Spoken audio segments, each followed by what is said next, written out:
I don't know about you, but I'm tired. In light of all that's been going on with the pandemic in the last few months, everyone has had to make a lot of significant changes in their lives. Some of you have become homeschooled teachers all of a sudden. Some of you may have lost your work, and some of you have been struggling to figure out what to do with your life now that things have changed. So yeah, I'm tired. And yet Hebrews 4:11 says, let us make every effort to enter that rest.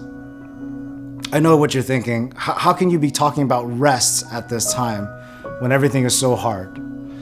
You're right, everything is hard. In the previous chapter in Hebrews, it talks about God's people who have gone through all their different hardships, from slavery to wandering in the wilderness, living off of nothing more than just water and some fancy bread.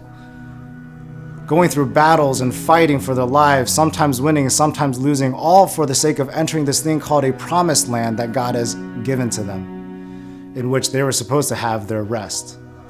And yet, despite obtaining that promised land, they yet did not enter their rest. And the rest which was promised to them is also promised to us, even in this time of difficulty.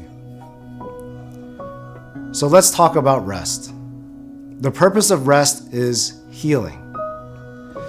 In our physical bodies, whenever we become broken or ill, we find healing when we let our physical bodies rest, and that is sleep. But what about when it comes to our emotional and mental difficulties? In counseling, yes, we encourage sleep, we encourage medication as necessary, but there is the effort of even finding their both internal strengths and also their support group that can help them through their difficult times. How about when it comes to brokenness spiritually?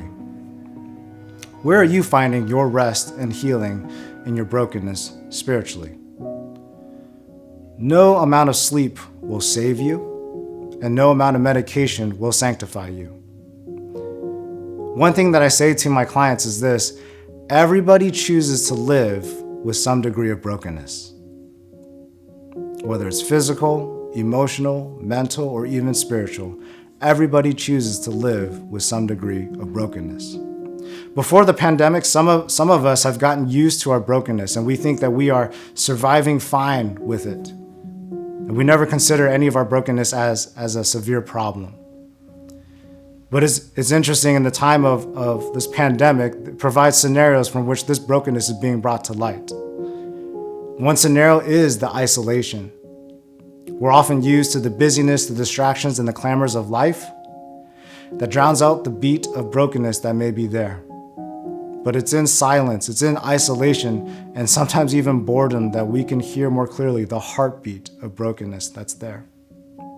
Maybe we're dealing with stress upon stress, responsibilities after responsibilities with all the different changes, and maybe we're in isolation with people that we don't really get along with very well. And whatever the brokenness that was there, that was hidden, starts bleeding into all areas of our lives. Whichever scenario is for you, as your brokenness is brought to light, my encouragement is this: there is a God that loves you and is graciously offering you rest. So let us make every effort to enter that rest and find healing in our time of need.